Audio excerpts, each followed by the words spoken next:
윤석열 정권의 성공을 바라는 애국 시민 동지 여러분, 대단히 반갑습니다. 사회공헌 전성훈입니다. 한 며칠간 비도 계속 오고 국가 재난도 벌어지고 하는 상황에서도 좀 날씨가 굳은 날씨에도 불구하고 이 자유시민연합의 세미나를 성공적으로 개최해서 내년도 우리 윤석열 정권을 지지하는 우파 세력이 총선에서 압도적인 승리를 하여 올바른 나라를 만들어가기 위해서 이 자리에 참석하시라고 힘을 도와주시는 우리 애국 동지 여러분, 대단히 반갑습니다. 늘 건강하시기를 기원합니다. 일일이 참석하신 분들 다 호명하며 인사를 하여 하나 또 참석하셔갖고 강연을 하실 분도 계시고 격려사를 하실 분도 계시기 때문에 소개는 시간 관계상 생략하도록 하겠습니다. 날씨가 더우니까 다른 시간 내로 진행을 해서 차곡차곡 하신 말씀들 충분히 하시도록 그렇게 하도록 하겠습니다. 오늘 세미나를 시작하기 전에 성명서를 먼저 발표하도록 하겠습니다. 성명서의 제목은 광복절 회복과 운암공원 되찾기를 통하여 역사전쟁에서 승리하자입니다. 먼저 본 성명서를 발표하게 된 취지에 대해서 간략하게 말씀드리겠습니다.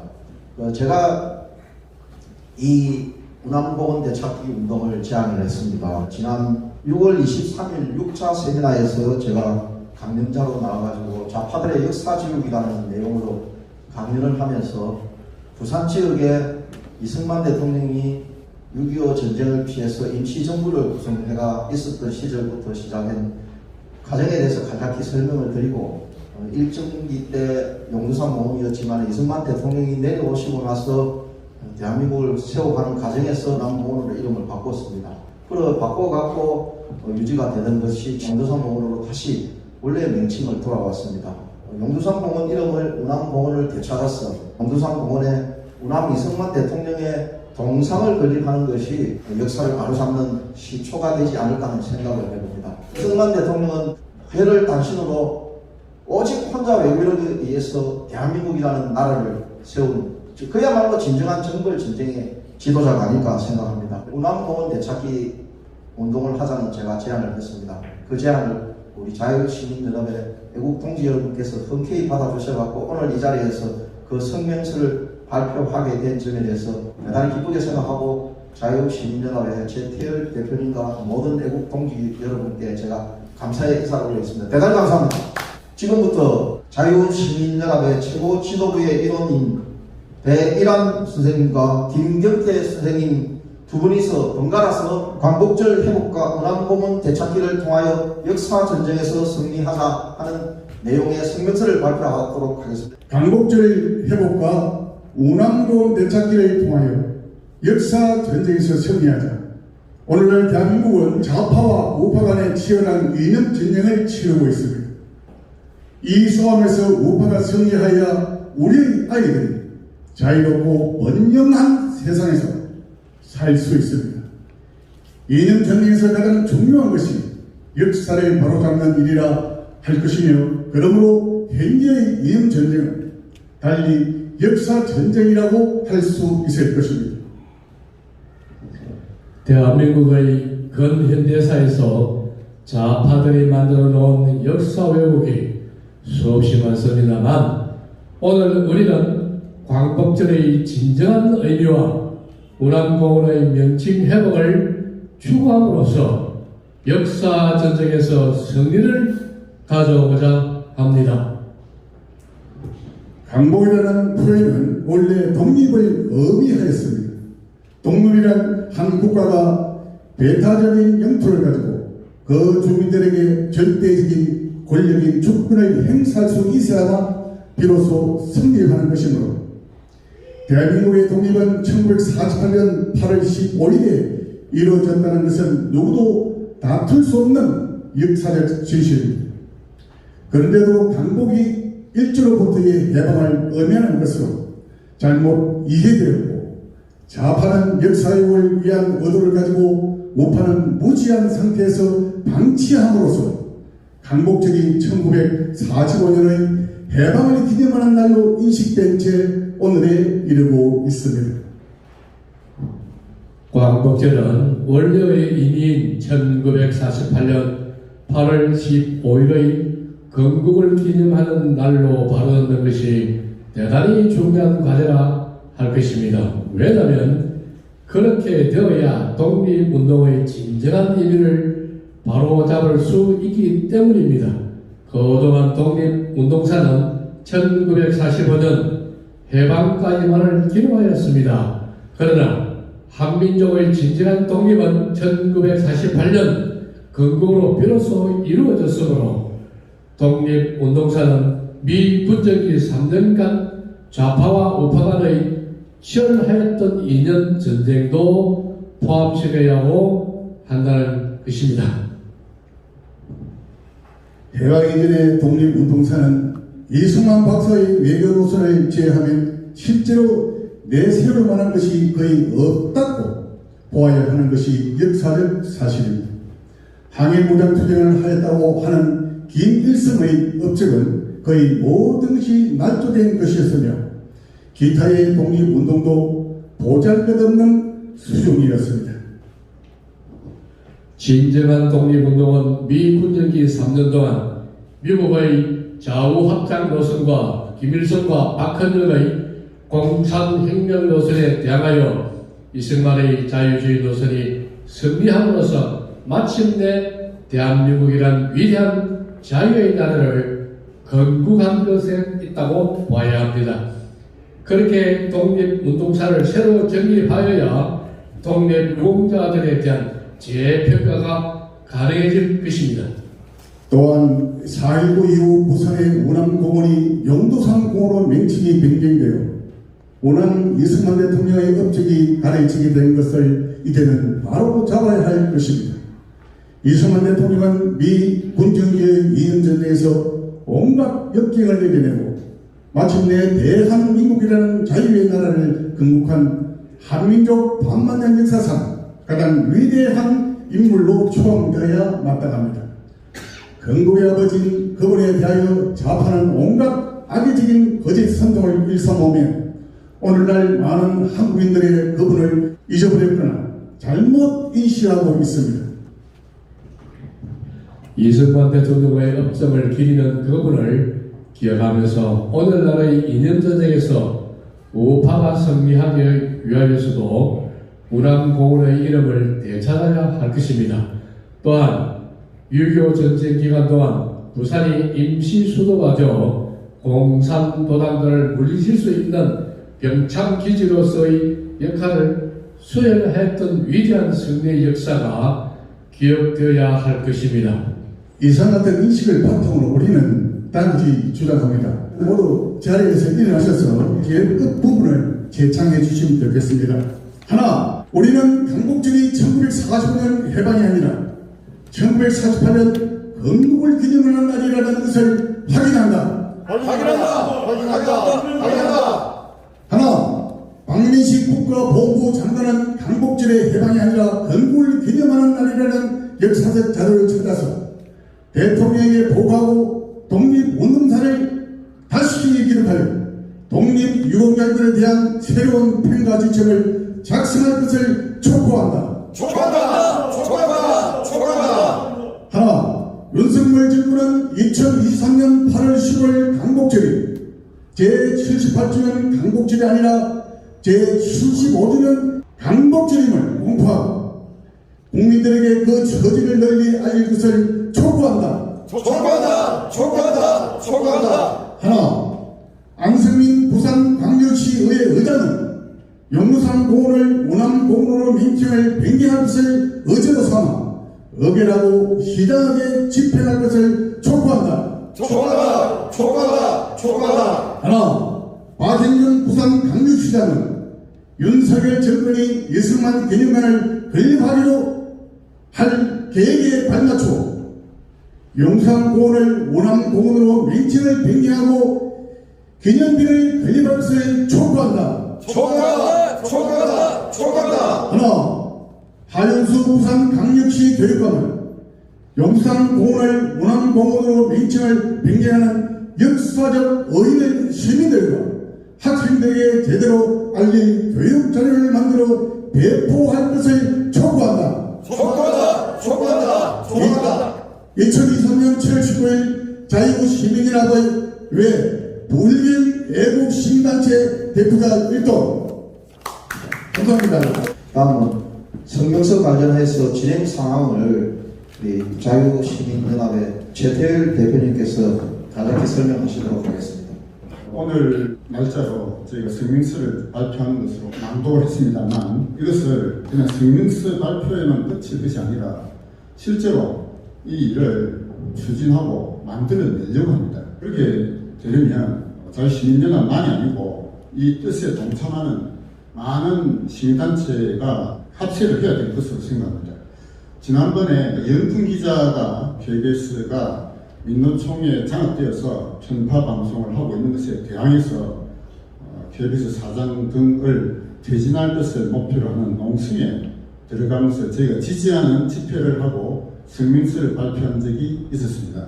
그때에 그 뜻에 동참하는 단체가 모두 42개 단체를 동참을 시켰습니다. 여기에 비해서 이번에 이 일은 그 중요하고 정말로 만들어내야 되는 일이라고 생각합니다.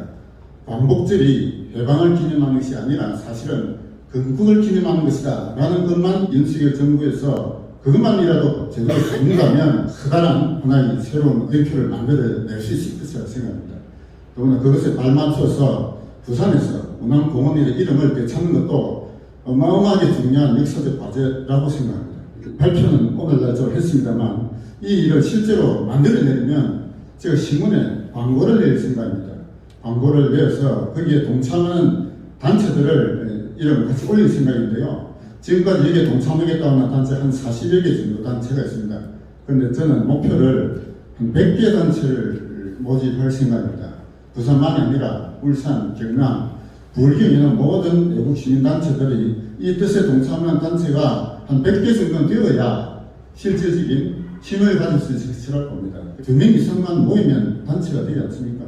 휴대폰에 알고 계시는 분들이 많이 계실 겁니다.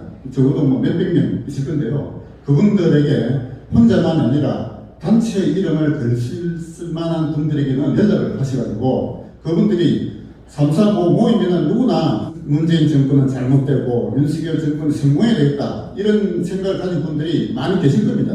그래서 그분들을 이번 기회에 한번 모아보자는 것이죠. 그래서 2명 이상 되는 단체 이름이 없으면 이름을 만들어서 이름을 짓고 그다음에 그 대표자를 특정을 해가지고 단체 이름, 대표자 이름, 전화번호를 저한테 문자로 보내주시기 바랍니다. 저도 저 나름대로 앞으로 한 일주일간 노력을 해서 어쨌든 우리가 100개 단체 정도는 이름을 올려야 힘을 가질 수 있다고 봅니다. 100개 단체가 빨리 달성되면 빨리 하고 만약 안 되더라도 한 일주일 정도 뒤에 저희가 신문에 광고를 낼 생각입니다. 그 성명서에서 2가지를 지금 목표로 하고 있죠. 첫째가 광복절을 해방이 아니라 건국을 기념한 날로 우리 정부가 그것을 공포를 하고 그 뜻을 전 국민들에게 제대로 공부를 하라. 이것이 하나가 있고요. 다음에 부산에서는 용수암공원이라는 이름을 운암공원으로 되찾는 것이 무지무지하게 중요한 일이다 하는 것을 인식하시고 오늘 여기 오신 모든 분들의 협조를 부탁드리겠습니다. 감사합니다. 본 행사로 자유시민연합의 세미나를 시작하도록 하겠습니다. 자유시민연합이 본 세미나를 개최하는 목적은 내년 총선에서 국민의힘 후보로 공천받고자 하는 분들을 초청하여 강의를 들음으로써 가장 뛰어난 후보를 공천받게 하고자 하는 것입니다. 그러나 이 세미나에서 하는 강의가 사전선거운동으로 인정받아 선거법 위반으로 간주되어서는 안 될 것이므로 자신이 어디에 출마하겠다든지 자신을 지지할 것을 호소한다든지 하는 발언은 삼가해 주실 것을 부탁드리겠습니다.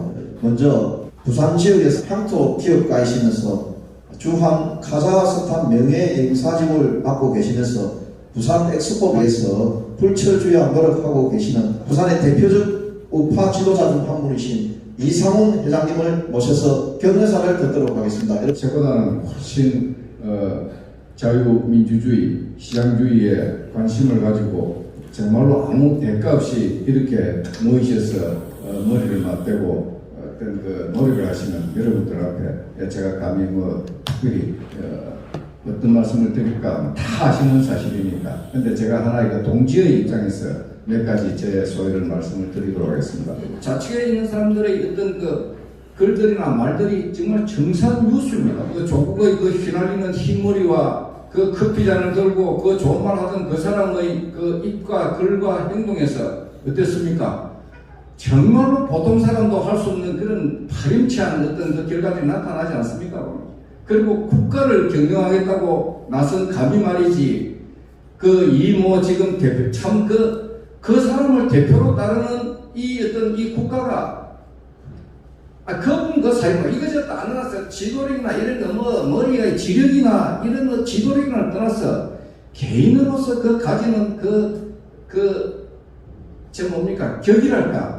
뭐 격을 떠날 것도 없죠. 보통의 사람이 할 수 있는 어떤 그런 어떤 가족 간의 어떤 그 문제부터 해서. 그런데 그런 사람들한테 지금 뭐 개딸이니 뭐니 하는 참 입에 붙이기도 한 그런 세력이 사실은 1%도 안 되는 0.7%로 우리가 이길 수 있었던 이거는 정말 기적입니다. 제가 그런 나라에 저희들이 살고 있습니다.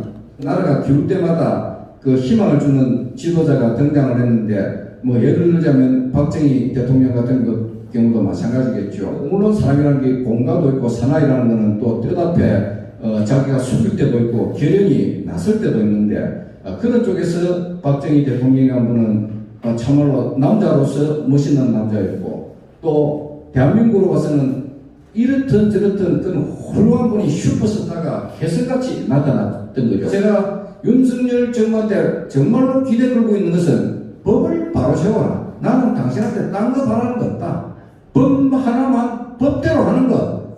뭐 내도 법대로, 누구도 법대로, 역행상 우리도 뭐 예를 들어서 선거법이 잘못됐으면 선거법대로 우리가 벌을 받을 것이며, 집회법이 잘못됐으면 집회법대로 벌을 받을 것이니 정해진 법대로 좀 해라. 지금 그러나 그 법이 지켜지고 있습니까? 저 무시무시한 사나이가 법을 정권을 잡았는데도 이렇습니다. 만약에 안 잡았으면 이 국가가 어떻게 되겠습니까? 국가를 5년 동안 바닥에서부터 위에까지 완전히 망쳤다는 이야기입니다. 저는 그렇게까지밖에 표현을 못 하겠습니다. 윤석열 대통령이 보신 사회 곳곳의 카르텔, 이게 정말 무섭습니다. 우리가 열심히 일해서 낸 세금을 갖다가 빨아간다는 게 말이 됩니까? 저는 거기에 대해서는 못 참겠습니다. 지만은 박사가 옥중에서 썼다는 글이 참으로 내가 와닿고 있어. 요 정도는 하나 인용을 해서 말씀을 들려드리면 어떨까 싶어서 하나 발췌해 온 게 있는데 제가 그대로 인용하도록 하겠습니다. 대통령 지지율이 현재 우리는 아무리 몸부림을 치도 우측 40, 좌측 60은 남한 내에서 고정이 되어 있습니다. 왜냐? 우파대 좌파의 싸움인데 지금 좌파의 비율이 60이고 우파가 40이라는 이야기죠. 2000년 때만 해도 70대 30으로 우파가 70이었고 좌파가 30의 비율이었습니다. 그런데 그동안 뭐 민간보상위원회, 의문사위원회, 진실화해 가거사위원회 등 상계위원회를 통해서 역사 꼬투리를 잡고 일방적 조사 결과를 통해서 국론 분열을 꾀했습니다. 그래서 위 상계위원회를 통해서 과거의 간첩활동가 국보법 위반자들은 민주화 인사로 규정하고 수십억의 국민 세금으로 배상을 해주었습니다. 이후에도 4.3 사건, 5.18, 대구 폭동, 여순 반란 등 당시로서는 반국가적 치안사건들과 세월호 사건들을 확대하여 국민들의 혈세로 국가 배상자를 마구 늘려온 결과물이 지금 현재 40대 60 포션의 우파대 좌파의 지지 비율입니다. 이렇게 국가 수혜를 누리는 자들이 뭉쳐서 단결된 자익활동을 하는데 우리나라 대형 교회치고 자익교회가 아닌 교회가 없고 그의 보수 위기에서 만든 학교, 연구소 등 덩치 큰 기관들의 다 자익이 장악했다. 교회 그렇죠, 학교 그렇죠, 연구 그렇죠, 덩치 큰 그 기관들을 다 자익이 장악했습니다. 사실상 정부 돈을 풀어서 이들에게 주는 직종들을 대량 생산하고 있다는 사실입니다. 이게 윤석열 대통령께서 지은 카르텔, 이 카르텔 정도의 어떤 그게 아마 대통령도 이렇게 심한 카르텔이 연결되어 있을 줄은 모를 겁니다. 물론 이분 의견이 다 좀 과장된 부분들도 있을 수도 있겠죠. 그러나 제가 볼 때는 거의 80% 이상은 저는 팩트로 보고 있습니다. 자, 나라가 이렇게 운영되어 왔으니까 어떻게 이런 나라가 될 수밖에 없죠, 보면. 그래서 그 본고를 하는 모든 존재들이 자기 전사가 됩니다. 쟁점 법안 하나 정도를 언론에 떼어놓고 수백 개의 복잡한 법안을 무더기로 끼어 통과시키고, 법안을 통과시키면 그때부터는 우리가 법치국가에서 하는데 법에 통과된 일을 하는데 누가 말릴 사람이 없습니까? 그야말로 무소불위라는 게 끝나겠습니다. 그 세월이 저는 지난 5년간이라고 생각합니다. 자, 이런 법안들이 시행될 때 새 조직이 필요하고, 이렇게 또 새 조직에 의해서 유입된 자들은 자연히 민주당을 지지하는 그런 좌익 세력이 되는 겁니다. 이렇게 좌익 인구가 늘어나 80% 정도가 되면 국가는 한순간에 북으로 넘어간다. 그런 걸 막아야 될 사람은 사실은 여기 계신 젊은 분들이고, 저는 명료한 생각을 가지고 사는 사람입니다. 생각이 왔다 갔다 하지 않고 마음이 왔다 갔다 하지 않습니다. 마지막 말씀 드려야 될 거는 이 지만은 박사님이 이거야말로 지금 총칼의 전쟁보다 더 위험한 소리 없는 전쟁이다. 이 타박에서 시도했듯이 현재 강주시가 간장해오고 있는 5.18 보훈행정을 국가보훈처로 흡수 통합하고 보훈 대상자들의 공적을 엄격하게 다시 심사하는 길이다. 이것이 우리가 당면한 소리 없는 전쟁에서 제일 먼저 실행해야 될 제일 과제인 것이다. 폭발로 하는 전쟁은 지금 아직까지 일어나지 않는다. 왜냐하면 미국이 이스라엘과 핵으로 비하할 수도 없고 힘의 균형상 자들이 어떤 그 무력으로 한국에 도발해서 이길 수 있는 그런 게 이 총칼 없는 전쟁 그 부분은 아주 꼭 기억해야 될 일 같아서 말씀을 드렸습니다. 감사합니다. 다음은 내년 4월에 있을 총선에서 자유우파 진영이 승리하는 것은 대한민국의 국군을 좌우하는 대단히 중요한 선거가 할 것입니다. 그 선거에서 승리하기 위하여서는 우파의 대통합뿐만 아니라 상당한 비율을 점하고 있는 중도층을 공략하는 것이 필수적이라고 할 것입니다. 중도층을 어떻게 공략할 것인지에 대하여 자유시민연합의 최태일 대표님의 발표가 있겠습니다. 우리나라의 현재 중도층이라고 하는 분들이 저는 한 30% 정도는 우리 국민들이 나는 중도다 이런 분들이 계실 거라고 생각합니다. 그런데 이 중도층을 흡수할 방안이 과연 뭐냐? 지금까지 우리 우파 정권에서 했던 것을 보면은 중도층이 원하는 쪽으로 뭔가 자꾸 들어주는 쪽으로 해왔던 것 같습니다. 그것은 다시 말하면은 좌클릭을 해왔다 이렇게 볼 수도 있겠죠. 국민 통합을 해야 된다. 경제민주화를 하자. 복지를 확대하자. 국민 행복을 추구하자. 재벌 과세를 강화하자. 선의 부담을 경감시키자. 근로자를 우대하자.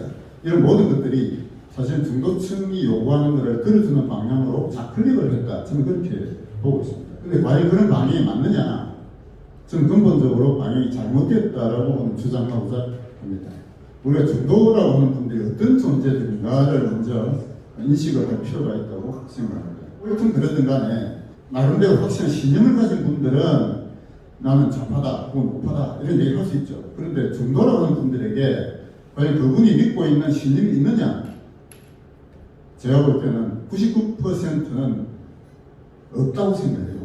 한 1% 정도 되는 분들은 중도가 무엇인지에 대한 나름대로 신념을 가지고 있을 거라고 봅니다. 저는 중도라고 하는 분들은 첫째 무지한 분들이라고 생각합니다. 그걸 모른다 이거죠.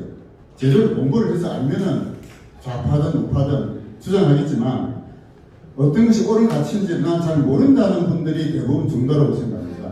그래서 저는 중도층이 어떤 분들이냐, 첫째 무지한 분들이다 라고 생각해요. 중도라는 것이 어떤 신념이라고 할 때 어떤 신념인지를 적어놨는데요. 동양에서 얘기하는 중도와 서양에서 얘기하는 중도는 조금 차원이 다르다고 생각합니다. 동양에서 얘기하는 중도는 통상 중용, 사서삼경 중에 하나는 중용이라는 게 있죠. 중용, 혹은 무위자연, 노장사상 이런 것들이 통상 중도라고 표현되는 것으로 생각해요. 대부분 그런 쪽에는 정치에 적극적인 관심을 안 보이는 분들이 보통 중도라고 해요. 정치는 정치하는 사람들만이 하는 것이고 나는 그런 정치에 관심을 안 가지고 고도하게 인생을 살겠다. 이런 분들이 중도라고 표현하고 있습니다. 과연 그것이 옳은 것인지 다시 한번 생각해 볼 필요가 있다고 생각해요. 정치에 무관심하면 어떻게 됩니까? 저급한 자들, 열등한 자들이 지배를 받는다라고 플라톤이 이미 옛날에 얘기한 적이 있습니다. 정치에 무관심해서는 안 되는 것이에요. 서양의 중도가 있어요. 서양의 중도 사상이 있습니다. 중도라고 하는 분들이 이런 서양의 중도 사상을 제대로 이해하고 있는지 저는 극히 의문스럽습니다.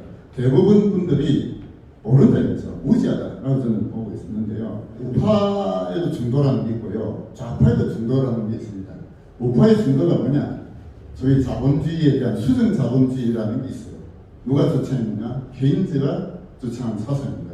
주로 경제적인 것이기 때문에 쉽지는 않습니다만 고전적 자유주의에서 개인에게 맡기고 국가는 가난을 간섭하지 마라. 이것이 원래 자유방임주의, 고전적 자유주의의 사상이었는데 케인즈는 거기에 대해서 반기를 들었죠. 세계적으로 가장 큰 사건이 세계 대공황이었습니다.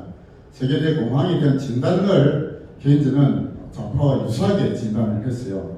유효 수요가 부족하기 때문에 국가가 적극적으로 개입해서 유효 수요를 창출해야 된다라고 국가 개입을 주장한 분이 바로 케인즈입니다.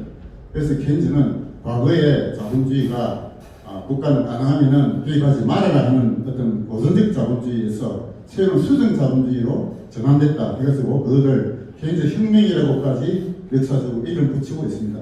우파의 중도는 소위 수정 자본주의다 이렇게 말씀드릴 수가 있어요. 좌파의 중도가 또 있어요. 좌파의 중도는 누구냐? 베른슈타인이라는 인물이 있습니다. 마르크스 레닌이 사회주의 공산주의 어떤 사상을 전파를 했는데 마르크스 레닌주의에 있어서는 자본가는 결국 멸망할 수밖에 없다. 그것이 역사 발전 5단계설에서 마르크스가 주장했던 것입니다. 역사는 흘러가면서 결국 자본가 계급은 소수화되고 프롤레타리아 계급이 다수돼서 자본가 계급이 필연적으로 멸망한다. 이것이 마르크스가 얘기했던 역사 발전 5단계설이고 그것이 역사의 진보의 방향이다. 이렇게 얘기했어요. 그런데 베른슈타인이라는 인물이 나와가지고 마르크스의 그런 진단이 잘못됐다. 좌파의 새로운 전략을 내세운 인물이 베른슈타인이라는 인물이 있습니다. 그 베른슈타인의 수정주의에 대해서 극단적으로 또 저항하고 반대했던 인물이 있었어요.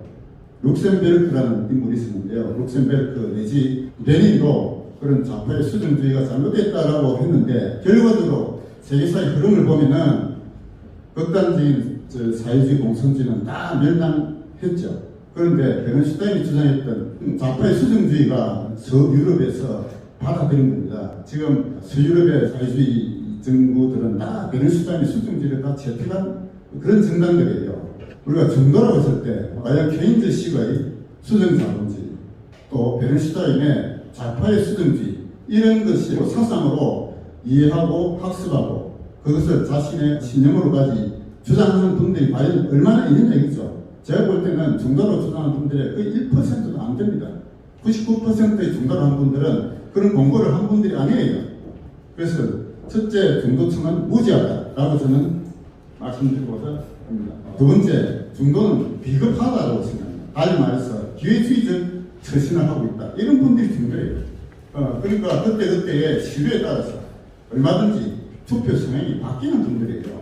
자신에게 조금이라도 이익이 되는 방향으로 그리고 그 당시에 좀 강한 쪽으로 투표가 방향입니다. 투표 당일에도 투표가 바뀔 수도 있는 이런 사람들이 중도예요. 그래서 제가 볼 때 중도로 하는 분들은 첫째 사상적 신념은 무지하고 두 번째 기회주의적으로 처신한 비겁한 자들이다. 저는 그렇게 진단을 내리고자 합니다. 자 그러면 그런 중도층을 그런 공략을 어떻게 해야 되는 것이냐. 실제로 중도로 하는 분들이 우리 국민의 한 30% 정도는 된다고 제가 보고 있거든요. 그래서 중도층 공략 방안을 세 가지로 제가 제시를 했습니다. 첫째, 우파 진영에서 먼저 확고하게 진열을 정비해야 되겠다라고 생각합니다. 저희 우파 내에도 중도 쪽으로 가자, 국민 통합하자 이런 분들이 많잖아요. 탈이념을 얘기하고 오히려 좌파 쪽으로 기울이는 분들이 많습니다. 우파 진영 내에서 제대로 된 우파적 가치에 충실한 분들로 똘똘 뭉쳐야 되고 중도 좌파적 생각을 갖고 있는 사람들을 우파 진영에서 축출해야 된다고 생각합니다. 그게 첫 번째입니다. 저는 거기서 인물들 적어놨는데요. 김종인, 유승민, 이준석, 가태경 이런 사람들은 이 우파적 가치를 가진 분들이 아니에요. 근데 우파 진영이 있지만 이런 분들은 저는 축출해야 된다고 생각합니다. 탈이념을 주장하면서 중도적으로 통합하자는 분들이 있어요. 대표님은 누굽니까? 안철수예요. 안철수는 저는 무지한 자라고 생각합니다. 안철수 개도돼야 되고, 물론 안철수 정도는 우리가 끌어안아야 되죠. 근데 그래서 우파 진영에서 실제 제대로 된 우파적 가치를 가진 분들끼리 정비해야 되는 이 첫 번째입니다. 이걸 먼저 해야 되고, 다음 두 번째 거죠. 중도라고 하는 분들에게 교육을 바로 시켜야 됩니다. 어떤 교육을 해야 되느냐? 첫째, 한국 근현대사 교육을 제대로 해야 되고, 두 번째, 세계사에 대한 교육도 제대로 시켜야 됩니다. 다음에 이념 체계에 대한 교육도 제대로 해야 된다. 그래서 중도가 뭘 모르고 있는지 이런 이념 교육, 역사 교육 이걸 제대로 시키는 것이 중요하다고 생각합니다. 다음 마지막 세 번째로 이런 전달 체계를 장악해야 되는 게 가장 긴급하다고 생각합니다.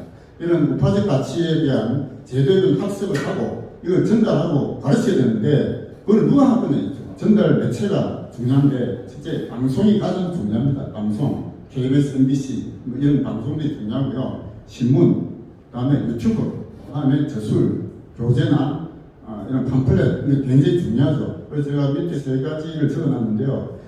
첫째 현재 이영풍 기자가 KBS에서 지금 농성 투쟁을 하고 있는 거 대단히 중요한 지금 투쟁입니다. 이영풍 기자에 대해서 우리가 지지하는 집회도 하고 성명서도 발표했습니다만 도대체 국민의힘 정치인들은 뭐 하고 있는지 모르겠습니다. 국민의힘 정치인 중에서 이영풍 기자를 지지하고 한 사람들이 몇 사람 안 돼요. 이 이영풍 기자하고 있는 KBS 투쟁 무지무지 중요한 투쟁입니다. 이 반드시 이겨내야 되죠.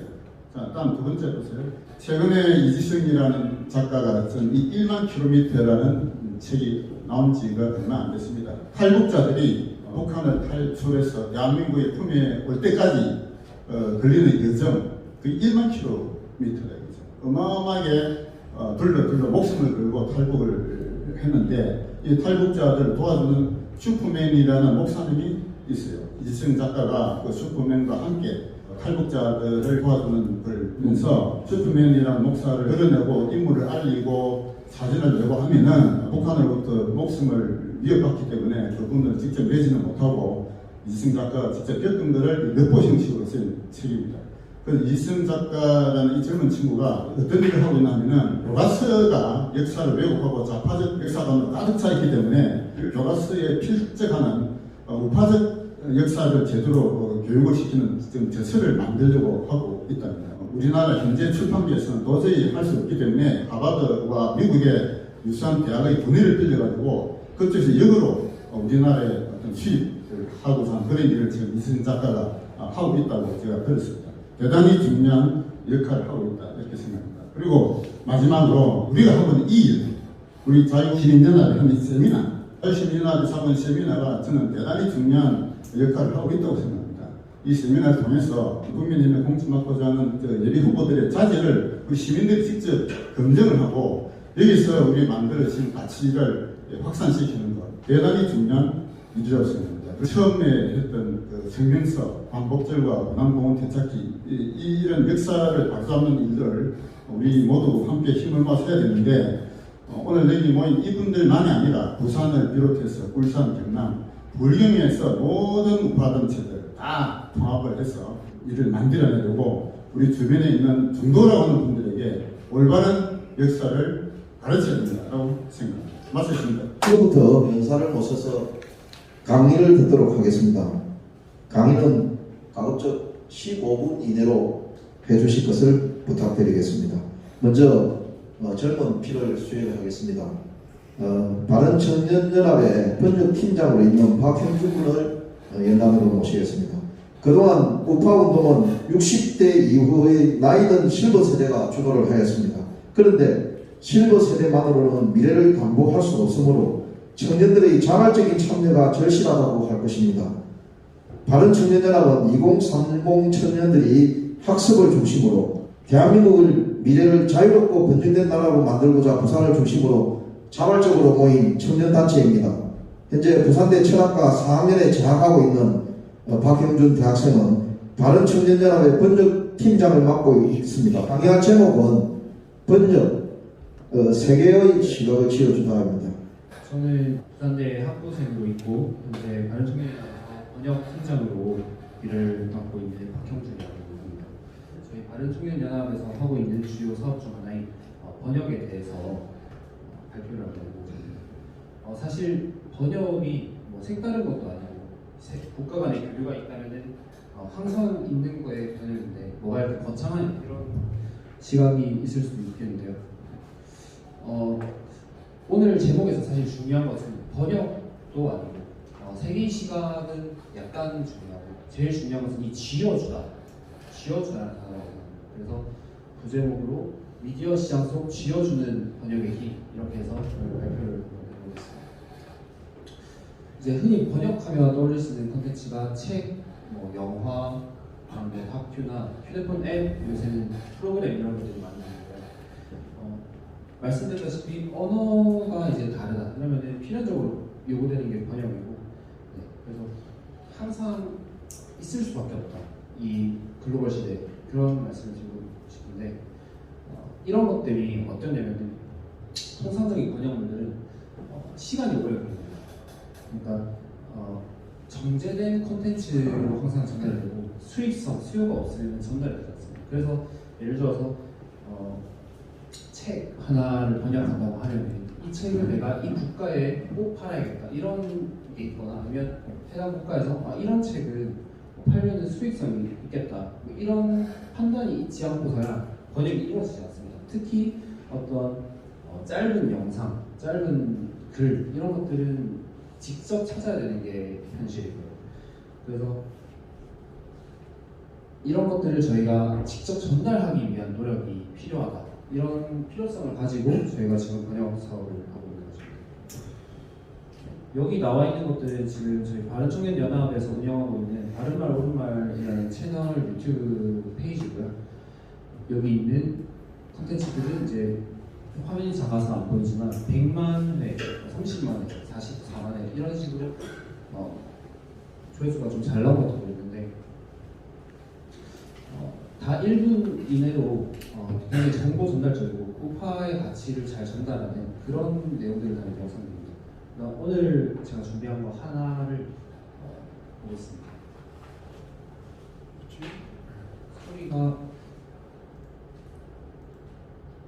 소리가 안 나는데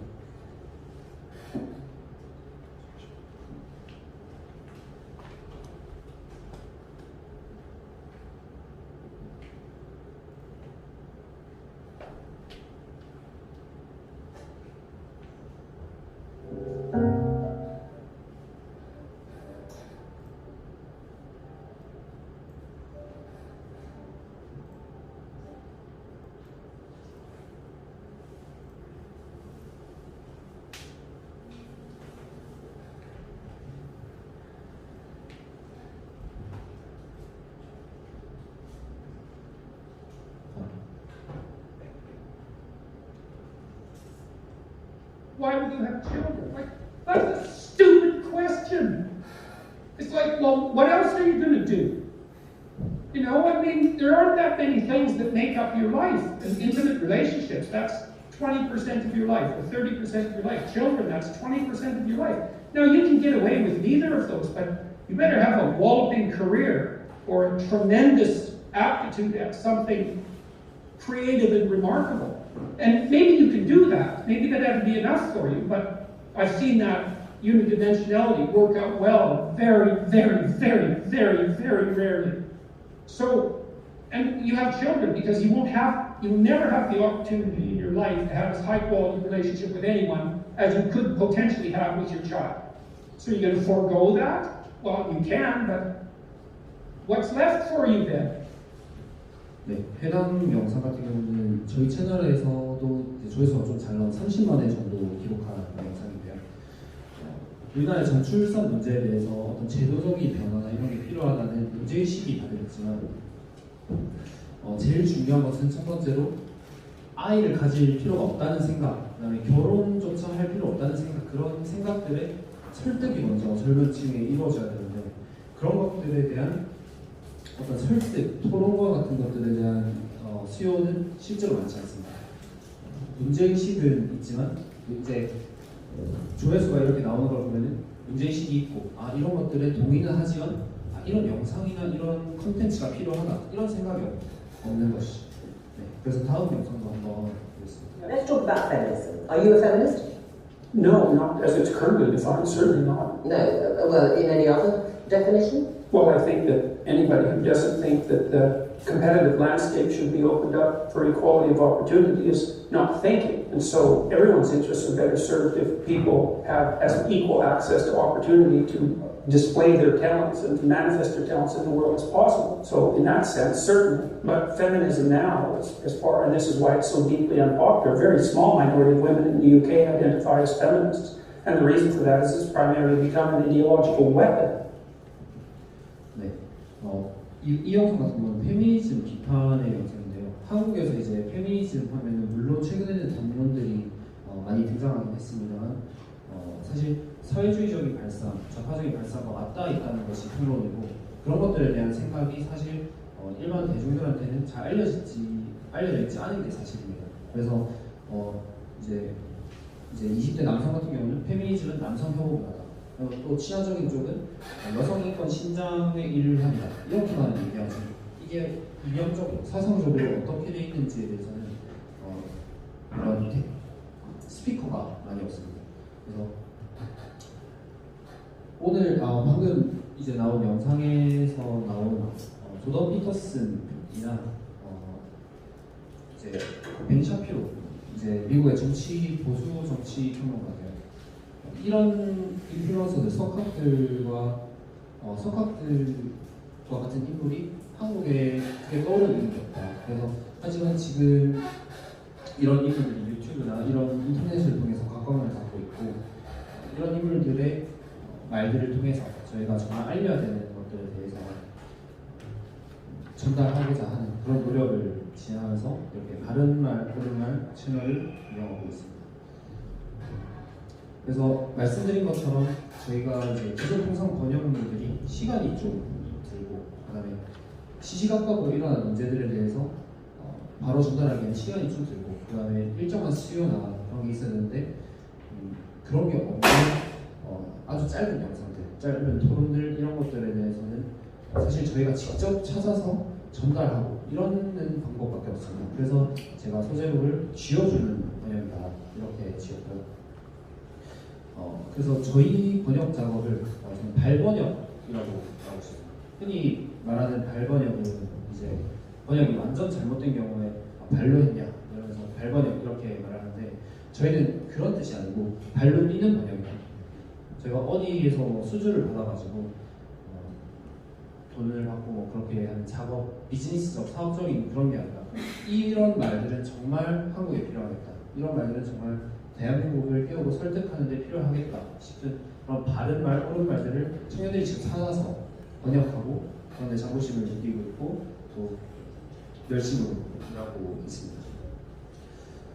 이뿐만 아니라 이제 최근에는 저희가 이런 인플루언서들의 석학들의 기존 영상들을 참고해서 저희가 자체적으로 컨텐츠를 생산하는 것도 해나가고 있습니다. 그래서 최종적으로는 이제 지금 당장은 해외의 어떤 유명한 분들의 말들, 좋은 말들을 빌려와서 하지만 종국에는 저희가 스스로 이제 한국의 스피커가 되고 한국에서 정말 이런 게 맞고 이런 게 틀리고 이런 것들을 한국의 입장에서 철저하게 말할 수 있는 그런 콘텐츠들을 만들어 나가려고 노력하고 있고 앞으로도 열심히 수행해 나갈 예정입니다.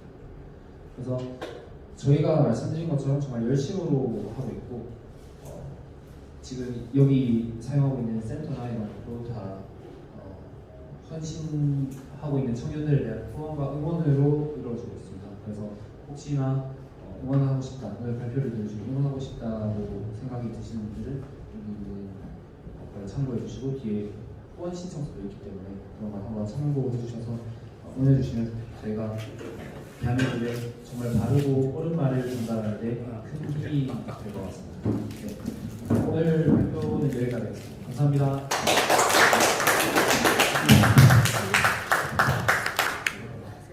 박영준 군 대단히 감사합니다.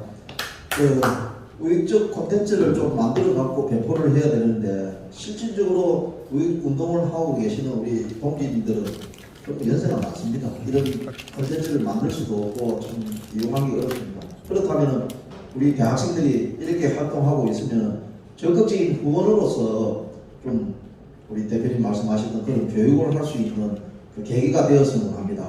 월 10,000원 정도의 정기 이체를 통한 후원을 해주시면 이 우리 젊은 애국 청년들이 활동을 할 수 있는데 상당히 도움이 되리라 생각합니다. 그리고 바른말 오른말이지 그 유튜브 채널에 구독과 좋아요도 수시로 좀 눌러주시고 공유도 좀 많이 해주시면 상당히 이 아이들이 대한민국의 미래를 위해서 도움이 되지 않을까 생각합니다. 다음은 함진홍 창의교육연구회 회장님을 연단으로 모시도록 하겠습니다.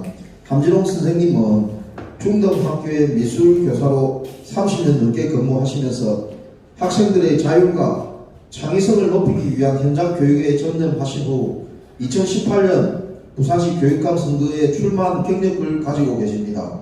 그리고 지리산 등 한국의名산 종주를 50회 이상, 마라톤 풀코스 완주 30회 이상, 울트라 마라톤 완주 6회 등 보통 사람으로서는 하기 어려운 일을 해내면서 한 번 목표를 정하면 중도에 포기하지 않고 끝끝내 이루어내는 강인함을 보여주셨습니다. 그리고 최근 6월 25일 날 대마도에서 개최된 국경 마라톤 하프 코스를 60대로서는 드문 기록인 1시간 55분으로 1등을 차지한 기록이 있습니다. 여러분 박수 한번 드립니다.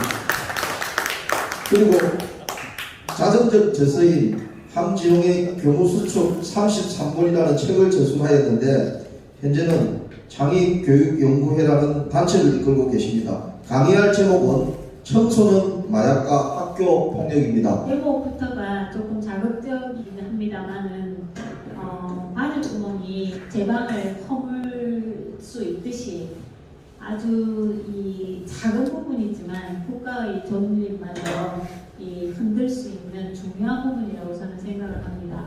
마약과 학교 폭력은 결국은 인성 문제이기도 하고 또 마약이라는 단어를 검색을 하면 선진국은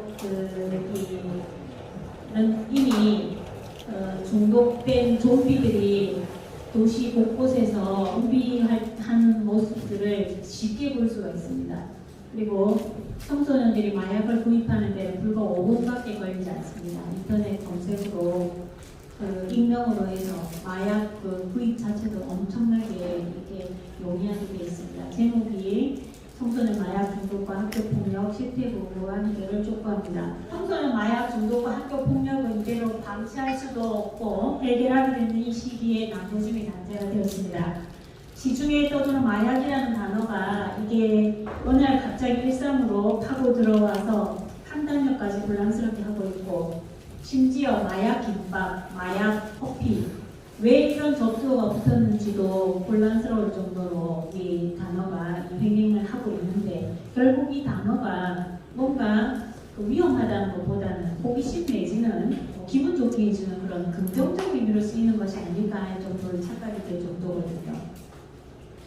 연예인이나 재벌가들의 마약 중독 사례가 이 뉴스에 나오게 되면 그냥 우리가 우스갯거리나 가십거리로 넘기고 말겠지만 청소년의 마약 중독 국가 미래가 걸려있는 것이기 때문에 우리가 긴장하지 않을 수 없는 부분이라고 생각을 하고요.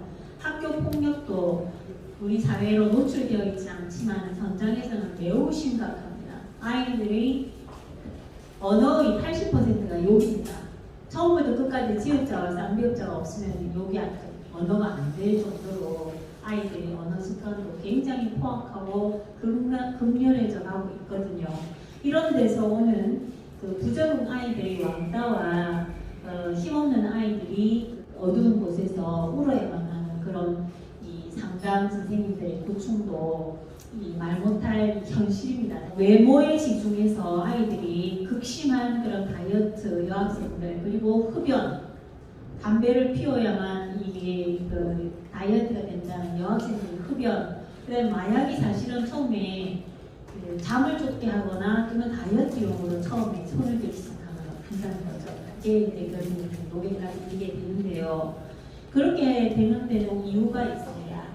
학교에서 정말 하기 싫은 공부, 하고 싶지 않은 그런 자기의 학습 과목에 대한 또는 입시에 대한 그런 어떤 압박감, 그리고 부모에서 이 사랑받지 못하는 그런 그 소외감, 타고난 전성적인 그런 어떤 뇌골수들, 이런 조직 사회에서 이 부적응 사태가 결국은 폭력과 마약에 노출되는 그런 사례가 되고 있습니다.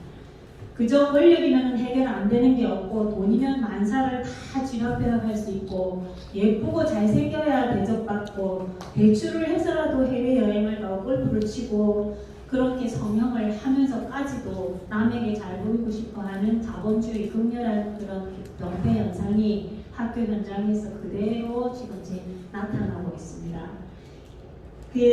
분명히 이게 원인이 이렇게 있는 거예요. 그럼에도 불구하고 여기에 대한 대체나 지금 해결 방법이 너무나 지금 손을 놓고 있는 상태입니다.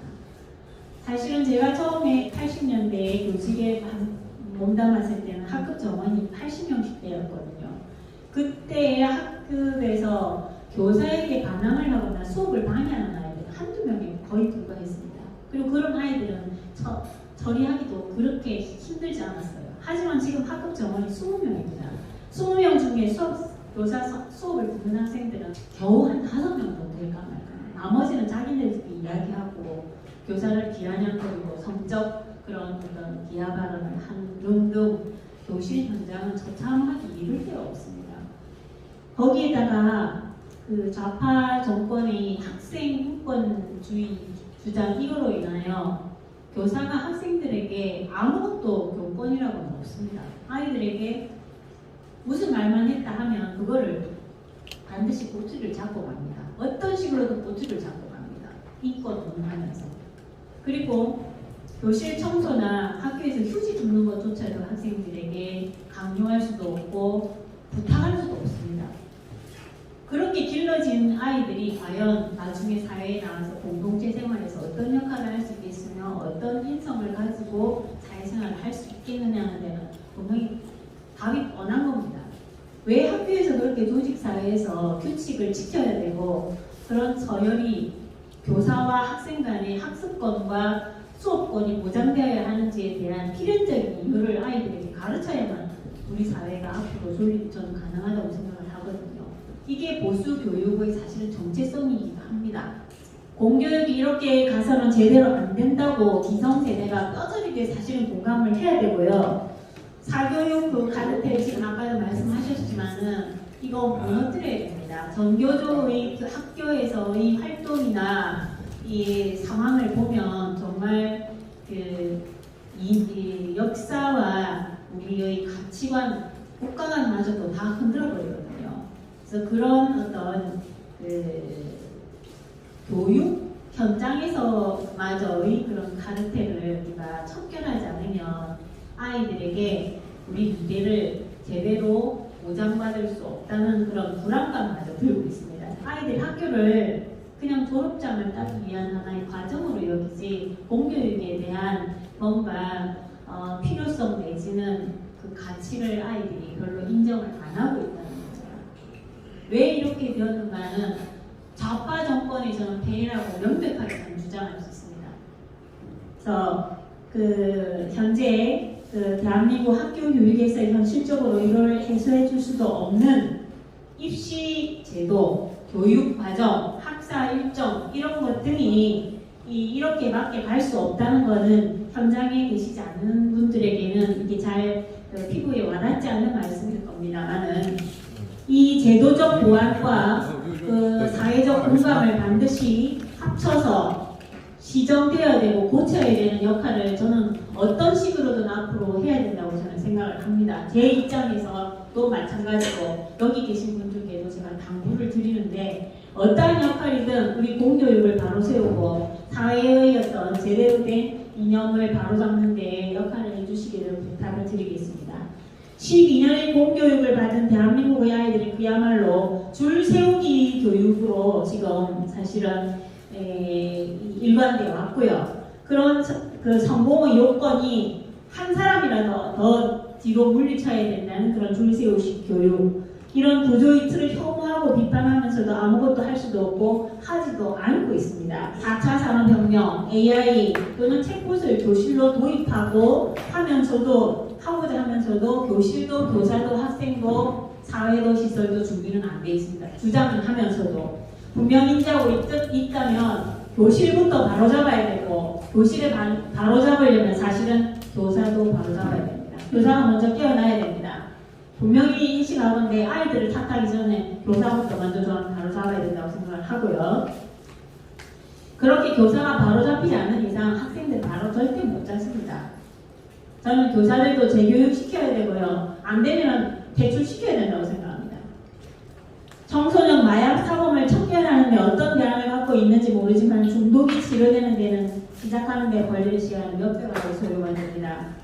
치유를 위한 프로그램도 중요하고 또 이거를 예방하기 위한 그런 그 교육도 굉장히 중요합니다만은 소잃고 외양간 고치는 그런 그 식은 이제는 해서는 안 된다고 생각합니다. 앞으로 교육 패러다임은 암기나 그런 지식 위주가 아닙니다. 지적 노동자 역할은 기계가 다 해줍니다. 그것을 통합하고 정리하고 도출해내는 것은 결국 인간의 창의성이고 그런 창의성을 만들기 위한 우리 교육에서의 노력이 다각적으로 연구하고 개발되지 않으면 지적 노동자의 어떤 이 하수인밖에 안 될 겁니다. 아마. 그러면 인간이 그런 창의성을 도출하고 만들기 위해서는 학교 현장에서 어떻게 해야 되느냐. 서로 협치하고 협업하고 타협하고 토론하는 이런 과정을 반드시 거쳐야만 사회에 나와서도 이념으로 분쟁을 하지 않고 서로 타협할 줄 안다고 저는 생각합니다. 학교에서 협치와 타협을 배우지 않았는데 어떻게 국회에서 협치하고 타협을 하겠습니까? 그렇게 어려서부터 상대방의 의견이 다르더라도 그래? 받아들일 수 있고 그럼 내 거하고 반반씩 조정하자 하는 거를 어려서부터 가르쳐 준다면 국회에서 이념이 달라도 정당이 달라도 협치하고 타협할 수 있지 않을까라고 저는 감히 한번 제안을 해봅니다. 그래서 가정과 학교 사회에서 세대 간의 격차와 갈등은 점점 더 극심해져 갈 것입니다. 분명히 방금 이 강인의 이 스타일만 보더라도 차이가 많이 나네요. 네, 이런 그 청소년에게 대해서 그냥 탓하지 말고 기성세대의 반성과 정확한 분석과 대책을 마련해야 하며 교육정책, 입시제도, 취업상황, 국가 가치관 등 둘째, 마약 공급책을 근절시킬 수 있는 강력한 조처가 반드시 필요합니다. 이 마약 조차도 사법기관에서 어떻게 하는 바람에 이렇게 돼버렸죠. 중독 치료와 회복 탄력성을 극대화시킬 수 있는 사회적 국가적 장치가 마련돼야 되고요. 정규 교육 과정에서 교육 과정으로서 마약 예방, 퇴치 이런 것에 대해서 좀 다뤄줘야 된다고 저는 생각합니다. 그리고 비만 또는 보건 내지는 자기관리, 체력관리 이런 것도 교육 과정에서 다뤄져야만 흡연도 방지할 수 있고 잘못된 다이어트도 하지 않게 하는 평생 식습관도 가르쳐 줄 수 있는 보건 교육마저도 정규 교육 과정에서 이루어져야 되지 않을까 생각합니다. 위에서 방금 말씀드린 요 서너 가지의 이런 요건들이 제대로 이루어지지 않는다면 국가의 미래마저 보장할 수 없을 거라는 우려가 너무나 큽니다. 자, 이렇게 제가 오늘 이 자리에서 이런 말을 왜 하고 있겠습니까? 제가 아이들을 챙기는 것이 부모님들을 돕는 일이고 아이들이 바르게 자라는 것이 국가의 미래이기 때문입니다. 그래서 인간은 누구나 죽는 날까지 자기 욕구를 충족하면서 살아갑니다. 그 중에 최상의 욕구는 자아실현입니다. 그러기 위해서는 어떻게 살아야 할까요? 오늘 이 자리에서 제가 숙제를 드립니다. 여기 계신 분들은 그 답을 분명 알고 계실 거라 확신합니다. 이상입니다. 다음에 강의할 분은 금정구에 있는 규린요양병원의 재단인 영파의료재단 이사장직을 맡고 계신 김종천 박사님입니다. 김종천 박사님은 사회정책학 박사로서 부산 가톨릭대학교 특임 교수를 맡고 계시면서 대한민국의 복지정책에 대한 깊은 이해를 토대로 여러 정책 제안들을 하고 계십니다. 현재 부산 MBC의 시사 프로그램인 자갈치 아지매에서 김종천의 신나소 신나세라는 코너에 고정 패널로 출연하고 있으면서 내년 총선에서 출마를 준비하고 있는 것으로 알고 있습니다. 강의할 제목은 초고령 사회의 쟁점과 과제입니다. 1980년대, 90년대 제가 하는 일이 어떠한 일이었냐면 그 당시에 대학에 교수로 재직하면서 우리나라가 고도 성장을 겪으면서 정말 일만 하고 바쁘게 살다 보니 노후 준비가 안 되어 있다.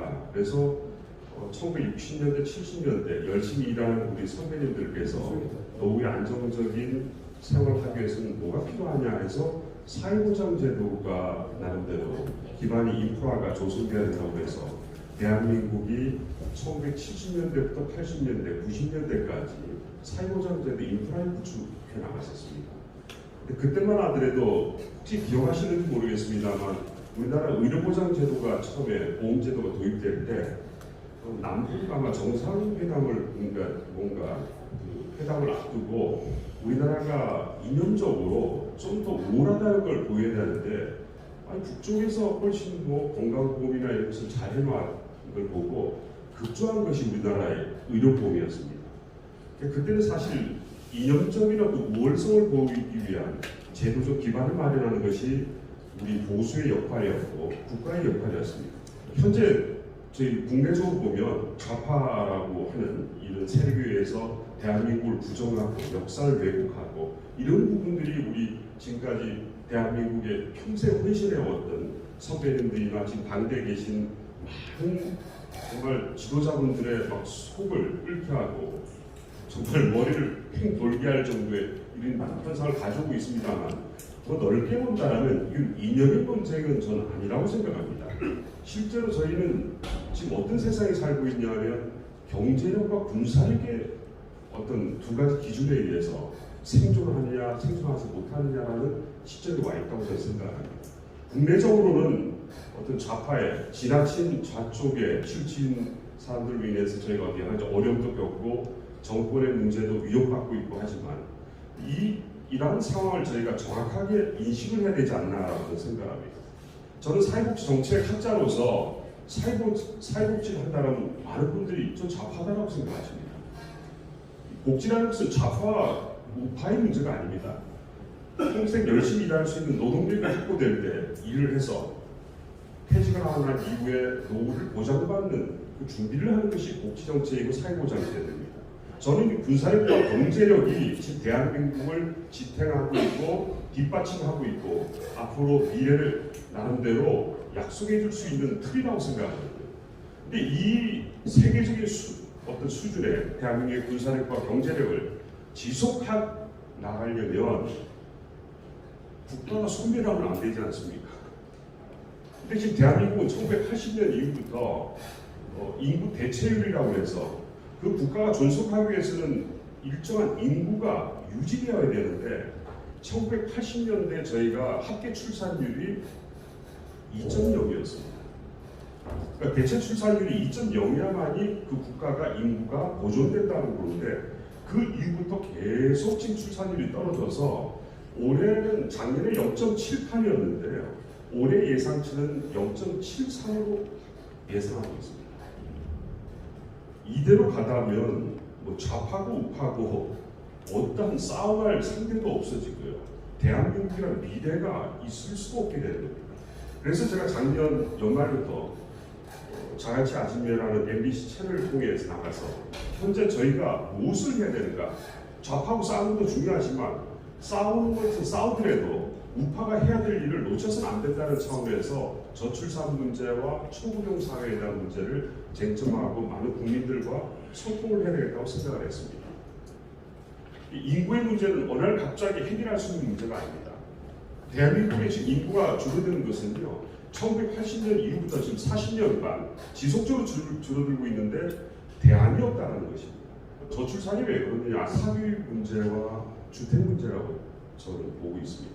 자녀를 낳으면 남들처럼 애를 교육시켜야 되는데 자신이 없는 거예요. 불편한 겁니다. 편하게 출산할 수 없고 편하게 인간으로 가지고 있는 본질적인 행복을 누리기에는 자꾸만 많은 걸 생각하게 하는 것입니다. 그 중에 한 가지가 사교육 문제라고. 우리나라 공교육에 투여되는 국가 예산은요 세계 그 1위입니다. 대학은 돈을 또 투여를 안 합니다. 초중 고까지 투여되는 예산이 1년에 80조가 넘습니다. 그럼에도 불구하고 사교육에 60조 이상을 부모님들의 돈을 투여하지 않으면 이게 학생들 교육이 안 되는 현실이 대한민국 현실입니다. 이런 문제를 누가 해결할 수 있느냐? 지금 현재 좌파는 못합니다.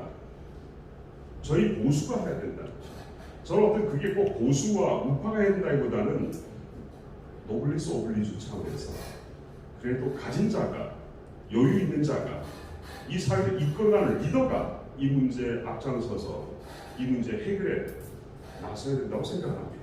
초고령 사회라는 것은 아이만 출산이 안 되어서만 발생되는 것이 아니고요. 절대적 수는 인구가 줄어들더라도 상대적으로 고령자가 안 돌아가세요. 작년 기준이 여성이 86.6세, 남성이 80.6세입니다. 평균 잡았을 때 83세 정도 넘습니다. 제가 올해 이제 60인데요. 그래서 올해부터 이제 사회를 위해서 뭘 할 것인가를 고민해서 이 자리에 나왔고 앞으로 30년이고 40년이고 사회를 위해서 이제 살려고 하는 마음을 가지고 있습니다.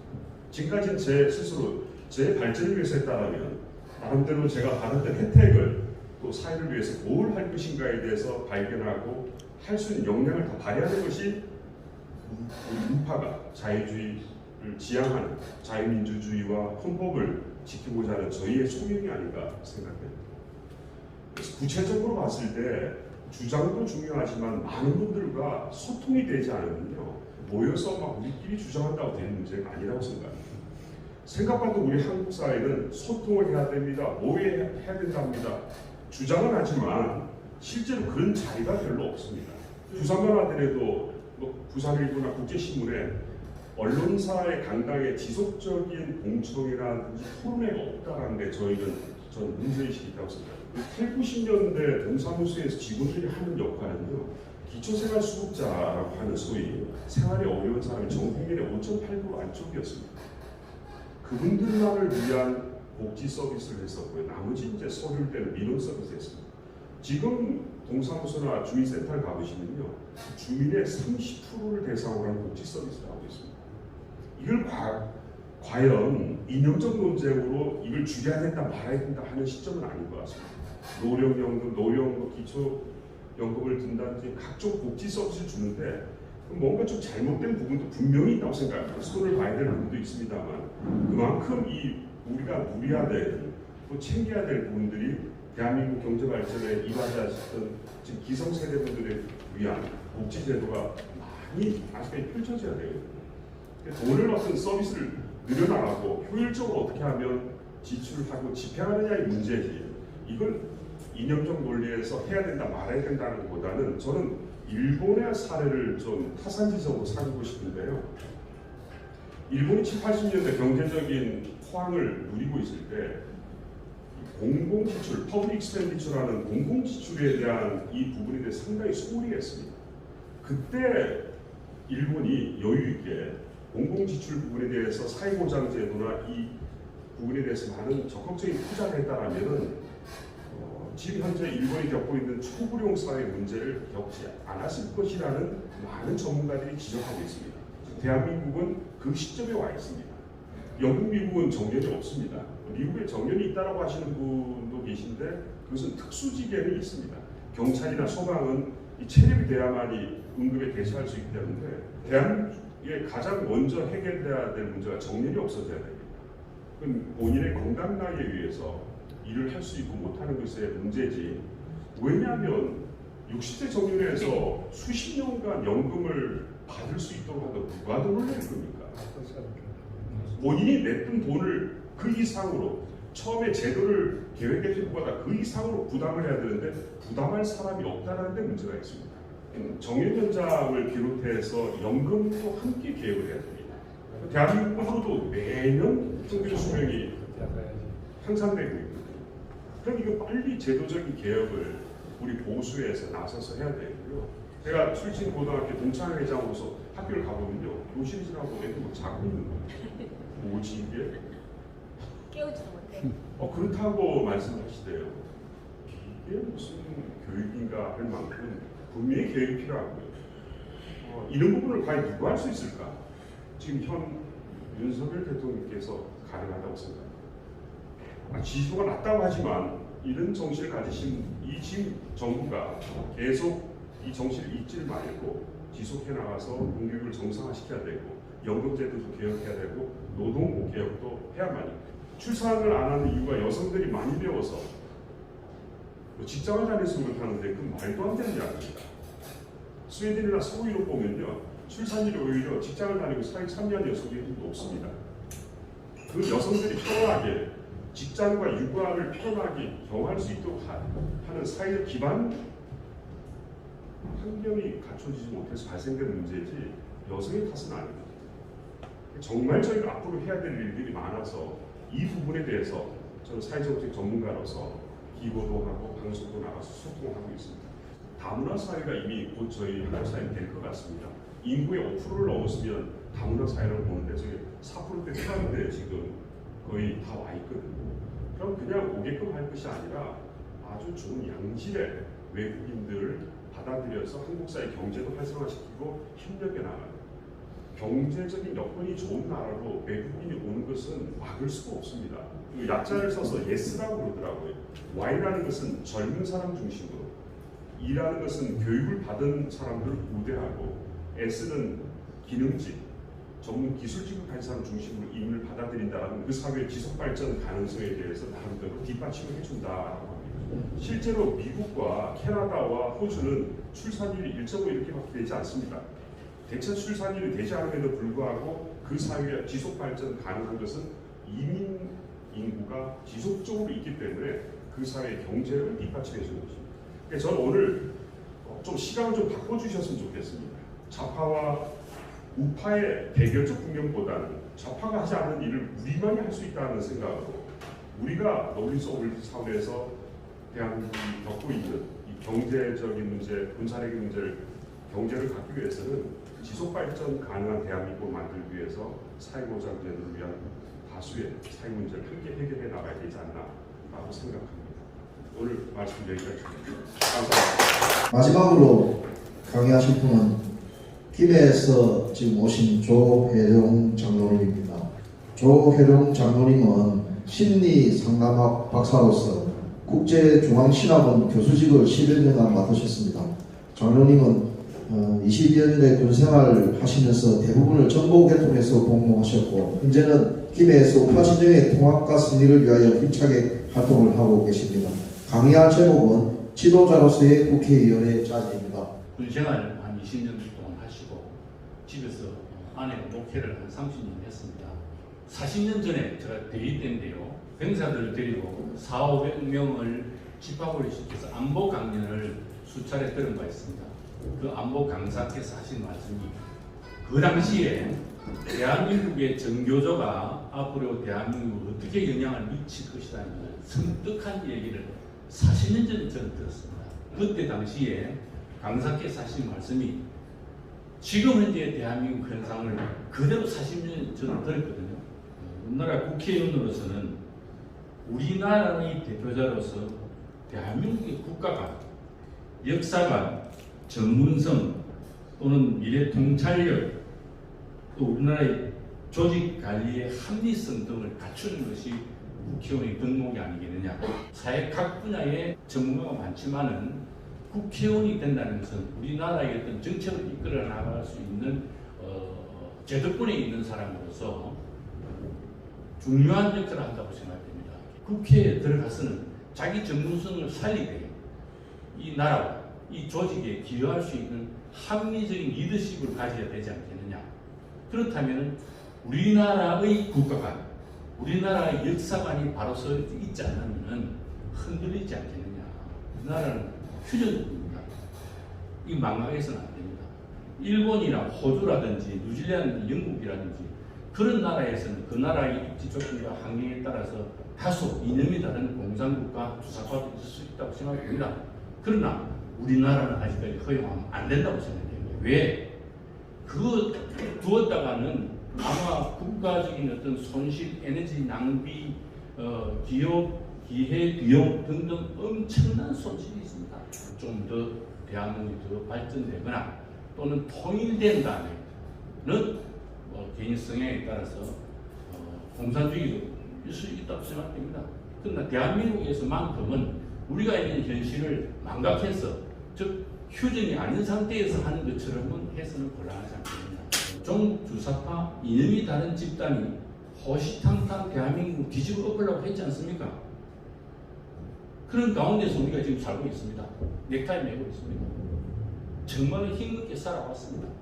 그런데 더 자유를 더 분명하게 이 이론도 저 이론도 다 허용해달라, 곤란하다고 생각합니다. 저는 김해 지역에서 시장도 만드는 참모도 했고 또 지역에 있는 선배 후배 국회의원 만들려고 참모도 했고 국회의원 당선도 쉽게 받고 떨어지는 모습도 있을 것 같습니다. 그러나 대한민국의 어떤 지도자라면 아까 말씀드린 정확한 국가 간 역사, 다른 나라에서 말하는 국가 간 역사관이 아니라 대한민국에서 말하는 국가 간 역사관이 뚜렷한 가치관을 가져야 되고 또 전문가적인 어떤 시스템을 가지기 위해서 각 분야에서 열심히 하다 보니까 그 부분이 좀 위협했다면은 국회의원이 되어서라도 그 분야에 좀 어떤 전문가로부터 함량할 수 있는 자세를 가지는 것이 좋지 않겠나 그렇게 생각을 해봅니다. 결론적으로 말씀드리자면은 공산당과 주사파 개념과 역할을 정확하게 알고 있어야 되지 않겠나. 자유 대한민국, 자유 시장 경제, 한미 동맹, 기독 이국론을 가지고 우리가 이렇게 누렸다면 누린 사람으로서의 양심을 좀 가지고 제도권에 들어가야 되지 않겠느냐 하는 생각을 가지고 있습니다. 그래서 적과 강하게 이야기하는 나의 상대방과 주변에서 요즘 단톡 많지 않습니까? 모임도 많고 하다 보니까 저 개인적으로 아까 얘기했죠. 군생활도 했겠죠. 이런 생활을 하다 보니까 단톡방에 글을 올릴 때 다소 우파적인 것이 조금 수위가 높은 걸 올리면 형님 또는 친구야, 동생아, 뭐 친구끼리, 학교 선후배끼리, 동창끼리, 골목에 가면 형님, 아우끼리 적도 아닌데 너무 심하다 이런 표현을 쓰거든요. 저는 개인적으로 그러면 그 사람 인연 끊습니다. 왜? 말이 안 되기 때문에. 저하고는 허용 안 돼요. 그 사람들하고는 제가 같이 살고 싶지 않아요. 개인적으로. 왜? 그만큼 이제 사회적으로 본다면 이제 쉽게 말해 거부를 했지만 대한민국은 거부 자가 없습니다. 우 아니면 자입니다. 중간에 있다는 것은 파렴치한 가치라고 생각합니다. 저는 그렇게 생각합니다. 파렴치한 기회주의자입니다. 그 부분이 많다면 우리가 우파에서 우리나라 환경을 잘못시키거나 또는 지도자들이 잘못 교육을 시켰거든요. 그렇기 때문에 지금 사회적 비용이 엄청 들고 있습니다. 심지어는 간첩이 한 사람이 대한민국 대통령을 했지 않습니까? 저는 개인적으로 뭐 호불호가 있겠습니다만 정강원 목사님께서 강원에서 문재인 간첩을 했을 때 속이 시원했어요. 그만큼 사회적인 영향을 가진 분이 저 대선을 해주니까요. 속이 시원하더라고요. 그랬으니까 김문수 같은 분들이 나오고 지금은 숨어있던 잠재되어있던 우파들이 들고 나오는 겁니다. 나라의 미래를 좀 더 발전을 시키려고 하면 내년 4월 10일 날 정말로 투쟁력 있는 국가간의 역사관이 뚜렷하고 좌파에서 뭐라 하면 죽는 것이 아니라 싸워서 이길 수 있는 배가 찬 사람이 들어가야 된다고 생각합니다. 물론 전문가도 필요하겠지만 전문가적인 어떤 능력이 좀 부족하더라도 좌파와 싸울 수 있는 대한민국 미래를 보장시킬 수 있는데 일조로 할 사람을 양성해서 제도권에 이어야 된다고 생각되고 그 제도권에 들어가면 그 능력을 제가 표현하는 것은 아주 간략하게 단어만 몇 가지 이야기했습니다만 이 한 단어까지 이야기가 다 되는 게 수시한 일이에요. 그렇지 않습니까? 공감하실 거라고 생각됩니다. 그래서 상대 정치 집단, 국민은 대한민국에 상대 정치 집단이 있습니다. 우파 집단이 있고 좌파 집단이 있습니다. 한마디 조금 더 설명하자면 우리나라 진보에는 나쁘다고 표현할 수 없지만 그 진보 뒤도 바탕으로 해서 그 좌파들 아니면 반국가 세력 북한의 김정은이로부터 지시받고 있는 사람들이 대한민국을 날뛰고 있습니다. 분명하지 않습니까? 왜 이걸 숨깁니까? 언론도 숨기고 또 사실 저도 뭐 목회 현장에 있습니다만 대형교회 목사님들 엄청 몸살이거든요. 만약에 북한화 된다면 목사를 한 명도 살아남을 수 없습니다. 저도 못 살아남습니다. 아마 혹시 나는 어떻게 깨가 많아가지고 공산화 되더라도 살아남지 않겠느냐? 천만입니다. 천만입니다. 어떠한 수를 써서도 못 살아남습니다. 저는 정말 조심스럽거든요. 그래서 누구를 합니다. 목을 내놓고 대한민국 살아야 된다 하는데 목 안 내놓고는요 같이 살다 잘 해가지고 뭐 협조해서 상생 협조해서 살아남으면 또 어떤 평균 수명이 난 살겠나 천만에요. 저는 절대 안 된다고 생각합니다. 대한민국 국회의원이 되고 하는 사람들은 상계 정치 집단과 반국가 집단 세력과 대응해서 올바른 국가관을 세우고 역사관을 세울 수 있는 강한 전투력을 가진 사람만이 국회의원이 되어야 되겠다 하는 것을 강조드리고 싶고요. 또한 대한민국을 이끌어갈 국회의원 한 사람으로서 혹시 아까도 말씀드렸듯이 부족하다면 전문가로부터 들을 수 있는 길을 열을 수 있는 그런 자세를 가진 사람만이 국회의원이 되어야 되지 않겠나 생각됩니다. 윤석열 대통령께서 얼마 전에 자유총연맹 행사 정중체육관에서 연설한 내용을 여러분들이 관심 있는 분은 다 들었을 줄 알고 있습니다. 거기에 들어가 있는 말을 제가 감히 100% 수용하고 싶습니다. 여기 계신 여러분들이 각자 우파 또는 각자 단체 모임에서 활동을 하고 계신 줄 알고 있습니다만 내년 4월 10일 날 같이 웃을 수 있도록 제도권에 우파 국회의원이 200석 이상 반드시 들어가야만이 지금 저질러 놓은 어떤 사회적인 맹폐적인 법적인 문제를 없애고 국가 발전에 기여할 수 있는 추진할 수 있는 추진력을 붙일 수 있는 제도권의 법을 만들 수 있는 환경을 만들 수 있을 것 같습니다. 저 혼자 해서는 될 것도 같지도 않고 또 여러분들 여기 있는 계시는 분만 해서 절대 안 된다고 생각합니다. 또 제가 요즘 느끼고 있는 것은 오늘 오전에도 김에서 목사님들과 회의를 하고 왔습니다만 결코 내년 4월 10일까지 9개월 시간이 많지 않습니다. 근데 우파들 보면 굉장히 느슨하게 합니다. 그래서 저보고 어떻게 하겠느냐. 방안은 있지만 저 혼자로서 또 안 되니까요. 합심해서 연합해서 협력해서 하되 다소 욕심이 있더라도 우파끼리는 좀 서로 양보하고 이해하고 협력해서 내년 4월 10일 날 같이 웃을 수 있는 대한민국을 만들어갈 수 있도록 국회의원을 선발할 수 있도록 힘을 모았으면 좋겠습니다. 이상입니다.